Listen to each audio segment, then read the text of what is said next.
Hello friends, welcome back to my channel. मैं हूं आपकी फ्रेंड वर्षा। फ्रेंड्स, आज की इस वीडियो में हम बात करेंगे बीएड एंट्रेंस एग्जाम के कॉमर्स के प्रैक्टिस सेट की। चलिए फ्रेंड्स, वीडियो को स्टार्ट करते हैं। वीडियो आपको पसंद आती है तो वीडियो को लाइक कीजिए, अपने फ्रेंड्स या शेयर कीजिए, और किसी भी तरह की कोई भी क्वेरी हो तो जरूर बताइएगा। स्टार्ट करते हैं। रिजर्व बैंक ने संकीर्ण मुद्रा किसे माना है? अब हमें बताना है जो रिजर्व बैंक है उसने संकीर्ण मुद्रा किसको माना है। बैंक की मांग जमाओं को, डाकघर की मांग जमाओं को, धातु के सिक्कों व नोटों को, या उपरोक्त में से कोई नहीं। तो देखिए फ्रेंड्स, बैंक की जो मांग जमाएं होती हैं वो संकीर्ण मुद्रा कहलाती है, यानी कि हम उसका ज्यादा यूज नहीं कर सकते, इसलिए इसको संकीर्ण मुद्रा कहा गया है। ऑप्शन ए यहाँ पे हमारा राइट आंसर है। नेक्स्ट क्वेश्चन पे आते हैं। सन 1969 में कितने बैंकों का राष्ट्रीयकरण हुआ? तो ये बहुत ही इम्पोर्टेंट क्वेश्चन है और बेसिक क्वेश्चन है, आपसे एग्जाम में पूछा जा सकता है।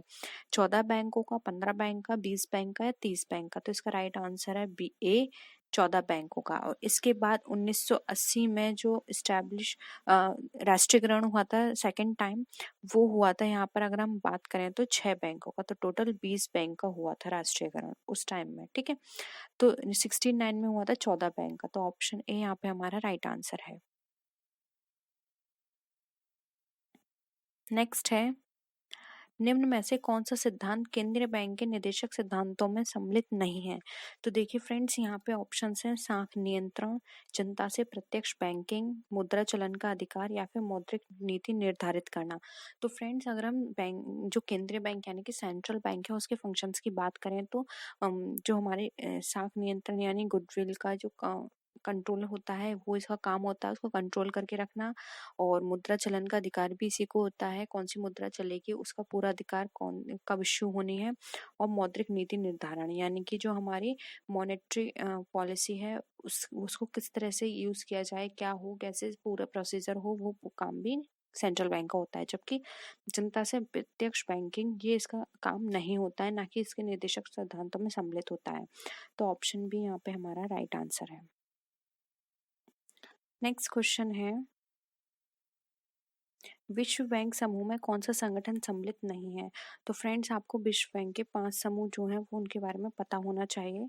तो आप यहाँ पे नोट कर लीजिए। फर्स्ट है आईटीए, जो कि देखिए यहाँ पे मेंशन है।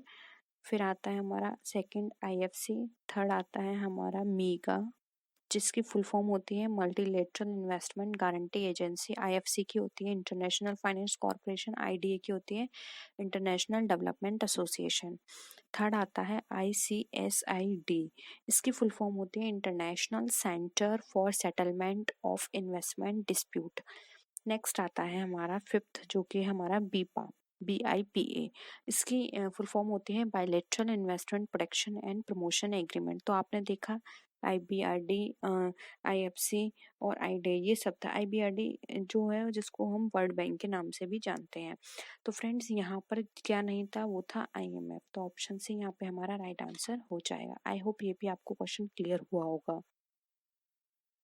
नेक्स्ट है, साख निर्माण का आधार क्या है? अब हमें बताना है जो साख निर्माण है उसको क्या आधार बनाते हैं। केंद्रीय बैंक की व्युत्पन्न जमाएं, व्यापारिक बैंक में जनता की प्राथमिक जमाएं, या फिर केंद्रीय बैंक में जनता की प्राथमिक जमाएं, या उपरोक्त में से कोई नहीं। तो फ्रेंड्स, साख निर्माण का आधार कैसे होगा? जब व्यापारिक बैंक यानी कि जो हमारे कॉमर्शियल बैंक है उसमें ज़्यादा से ज़्यादा जमाएं होंगी, ज़्यादा से ज़्यादा लोग अपना जो अमाउंट है उसको डिपॉजिट करेंगे, मनी डिपॉजिट करेंगे, तो उससे साख निर्माण होता है कि हाँ, हमारे जैसे कि हम सबको पता है एसबीआई और जो अदर कॉमर्शियल बैंक है उसमें एसबीआई की जो गुडविल है वो सबसे ज़्यादा है। क्यों? क्योंकि लोग सबसे ज़्यादा ट्रस्ट करते हैं एसबीआई पे, सबसे ज़्यादा डिपॉजिट करते हैं वहाँ पे अपना अमाउंट, सबसे ज़्यादा अकाउंट वहाँ ओपन होते हैं। तो साख निर्माण का आधार होता है जनता की प्राथमिक जमाएं, जो जनता ज़्यादा से ज़्यादा कहाँ इन्वेस्ट करती है, इसलिए यहाँ पे ऑप्शन बी हमारा राइट आंसर हो जाएगा। केंद्रीय बैंक की प्राथमिक जमाएं केंद्रीय बैंक में अमाउंट जमा नहीं कर सकती, तो इसलिए ऑप्शन भी गलत हो जाता है। तो इसलिए ऑप्शन 4 भी गलत होगा, केंद्रीय बैंक की व्युत्पन्न जमा ये भी गलत है। तो ऑप्शन भी हमारा राइट आंसर हो जाएगा। नेक्स्ट क्वेश्चन है, बैंकिंग कंपनी निम्न में से क्या निर्गमित करती है यानी कि इश्यू करती है? केवल पूर्वाधिकार पूंजी, केवल समता पूंजी, समता व पूर्वाधिकार पूंजी, या फिर सभी प्रकार की प्रतिभूतियां? तो फ्रेंड, बैंकिंग कंपनी की बात करें तो ये पूर्वाधिकार पूंजी नहीं इश्यू करती हैं, इसलिए ऑप्शन ये भी कट गया एंड ये भी। ये सिर्फ इश्यू करती हैं केवल समता पूंजी को, इसलिए ऑप्शन भी यहाँ पे हमारा राइट आंसर है। नेक्स्ट क्वेश्चन है, देखिए ये क्वेश्चन फिर से रिपीट हुआ है, 2014 में पूछा गया था और ये 12 में भी पूछा गया है, तो आप डायरेक्ट इसका आंसर बता देती हूँ, बी इसका राइट आंसर है। नेक्स्ट है, कौन सा कार्य केंद्रीय बैंक का कार्य नहीं है? तो आपको केंद्रीय बैंक यानी कि सेंट्रल बैंक के सभी कार्य पता होने चाहिए। साख निर्माण, अंतिम ऋणदाता, नोट निर्गमन का अधिकार या फिर व्यापारिक बैंकों के नगद कोषों का संरक्षक। तो फ्रेंड्स ये देखिए यहाँ पर नोट निर्माण का एक अधिकार इसके पास होता है, तो ये सही है। व्यापारिक बैंकों के नगद कोषों का संरक्षक, ये भी सही है।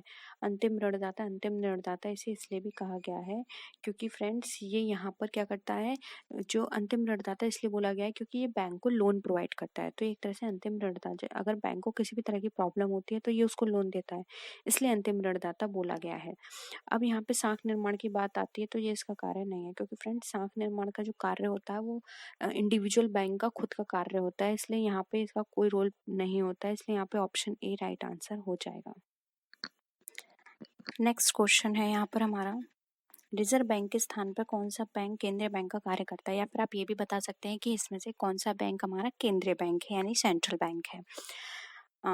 ऑप्शन ए है central bank of India, state bank, सहकारी बैंक या पंजाब। तो friend central bank of India हमारा केंद्रीय बैंक की तरह कार्य करता है, ऑप्शन ए राइट आंसर है।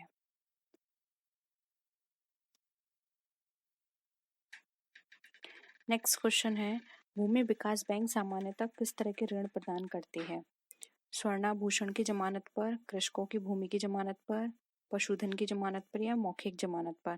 तो फ्रेंड्स यहाँ पे बात की जा रही है, अगर हम बात करें भूमि विकास बैंक की, आप तो पहले हम ये बात कर लेते हैं कि भूमि विकास बैंक किस तरह की बैंक होती हैं।